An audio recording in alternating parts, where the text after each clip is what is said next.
தமிழ்நாட்டுல இருக்கக்கூடிய ஒவ்வொரு மாவட்டத்துக்குமே ஒரு தனி சிறப்பு இருக்கு. அந்த வகையில தமிழ்நாட்டின் 4வது பெரிய நகரமாகவும் தமிழ்நாட்டின் மைய பகுதியில் அமைஞ்சிருக்க திருச்சி மாவட்டத்துக்கு சென்டர் ஆஃப் த ஸ்டேட்னே ஒரு பெருமை உண்டு.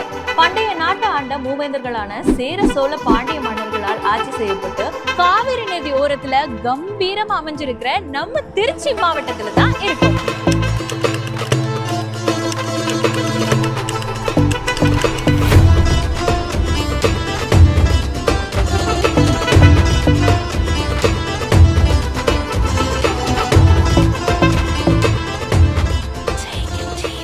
(167.23 சதுர கிலோமீட்டர் பரப்பளவு கொண்ட இந்த நகரத்துல மேம்பட்ட சாலை, ரயில் மற்றும்